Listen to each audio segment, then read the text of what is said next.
Eh bien bonjour à toutes et à tous, ici The Marvelman. Aujourd'hui on se trouve pour une vidéo un peu spéciale qui va concerner des easter eggs de Across the Spider-Verse. Et c'est une vidéo où je voulais lister tous les univers qui apparaissent dans le film. Mais alors quelques petites précisions, c'est des univers surtout par rapport à d'anciennes sagas qu'on connaît. Par exemple l'univers de Venom dont on va reparler dans la vidéo. Et des fois quand je dis univers aussi ça peut concerner juste des personnages. Quand je dis univers vous avez compris c'est ce qui entoure le personnage. Et aussi petite précision dans cette vidéo, on va parler que de franchises hors comics, c'est-à-dire des séries animées, jeux vidéo, films. En effet, sinon ce serait beaucoup trop long, évidemment, vu le nombre d'easter eggs qu'il y a dans le film. Évidemment, par univers, entre guillemets, saga, tous les easter eggs sont liés évidemment à celui-ci. Et je suis sûr que peut-être qu'il y en a que vous n'avez pas remarqué dans le film. Et évidemment, cette vidéo, du coup, contient du spoil. C'est logique. Vous êtes prêts? On va y aller. Alors déjà, évidemment, pour commencer, on a l'univers de Miles, et Miles, évidemment. Terre, évidemment, qu'on a déjà vu dans le premier film, c'est assez logique, qui revient dans celui-ci, et où prend place évidemment le début du film. Aussi, je le case en vite fait par rapport à ça, mais évidemment, on retrouve beaucoup de personnages du premier film, évidemment Gwen Stacy, dont d'ailleurs on va un peu explorer l'univers dans ce film-là, mais aussi tous les autres comme Penny Parker, Spider-Man Noir, mais aussi Spider-Ham. D'ailleurs, il y a une ref à son univers, le Hammer Space. Évidemment, tout ça fait très plaisir.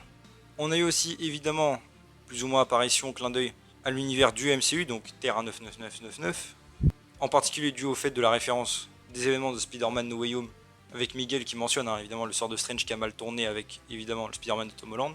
Ça c'est la plus grosse référence.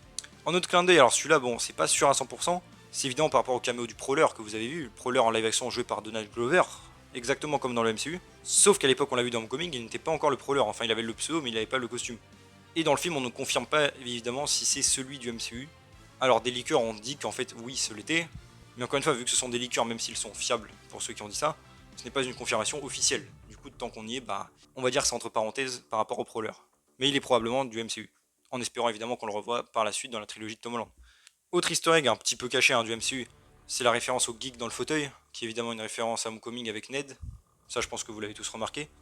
Et aussi un autre easter egg qui s'applique vite fait, c'est plus ou moins l'apparition de la timeline sacrée qu'on a vu dans Loki, et toutes les branches par rapport au multivers, qui a évidemment le même design et tout, pour faire évidemment de la cohérence. Car comme je le rappelle aussi en passage, tout est dans le multivers chez Marvel. Je dirai une vidéo consacrée à ce sujet évidemment si vous voulez en savoir plus, où j'explique un petit peu mieux. Mais voilà, au moins tout est cohérent dans ce film. Ensuite, on va continuer avec d'autres univers live action, évidemment. On a l'apparition en image d'archives de Tobey Maguire, enfin du Spider-Man Tobey Maguire, avec évidemment la mort d'Oncle Ben. Pareil, ça je pense que vous l'avez tous remarqué dans le film. C'était très cool. Par rapport à d'autres easter eggs à cet univers, évidemment, en tout cas des références, on a The Spot qui dit évidemment pouvoir du multivers dans la paume de ma main, c'est une référence au Octopus de Sam Raimi, enfin de Tobey Maguire, une de ses répliques cultes. Et aussi un autre Octopus dans le film qui sort un Hello Peter, évidemment pareil, c'est une référence à No Way Home. Mais bon, puisqu'évidemment ce Octopus est originaire de la terre de Tobey Maguire, vous avez compris, je le casse comme un easter egg à ça. Et d'ailleurs, alors pareil, ça c'est un petit peu à part, mais on a l'apparition en Lego de Jonah Jameson, qui en VO est doublé par J.K. Simmons, l'acteur évidemment emblématique dans les films, mais qui évidemment est originaire de la trilogie de Sam Raimi et de l'univers de Tobey Maguire.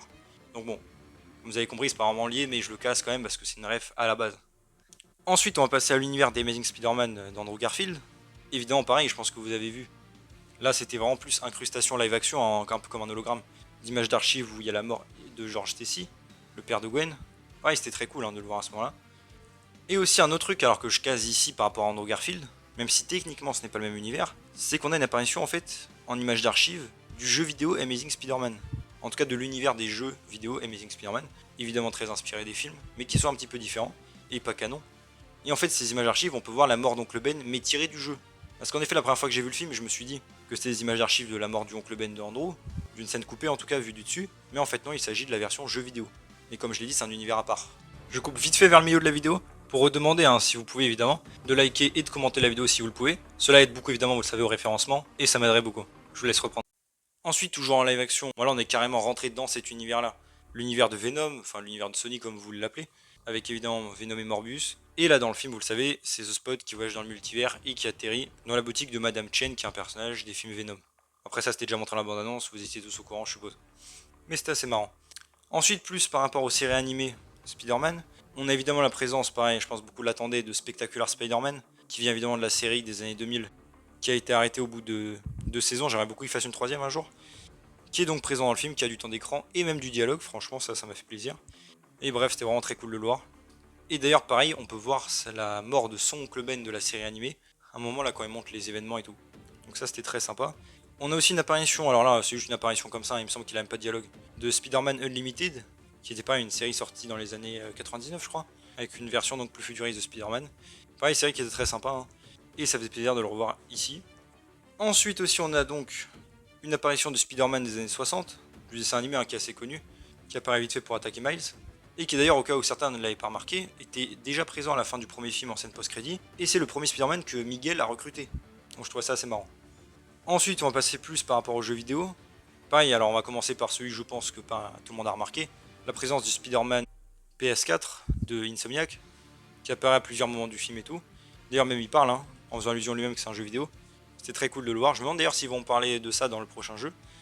Et d'ailleurs, pareil, je pense que ça beaucoup l'avez remarqué, on peut voir le colocataire de Miles jouer au jeu. Donc ça c'est marrant évidemment. Et pareil, très sympa de l'avoir dans ce film. Et d'ailleurs, autre clin d'œil lié un peu à ça, c'est que dans le film, un des Spider-Man a le costume Velocity, qui a été créé et vient de l'univers Insomniac, donc du jeu PS4. Donc c'est une ref à cet univers.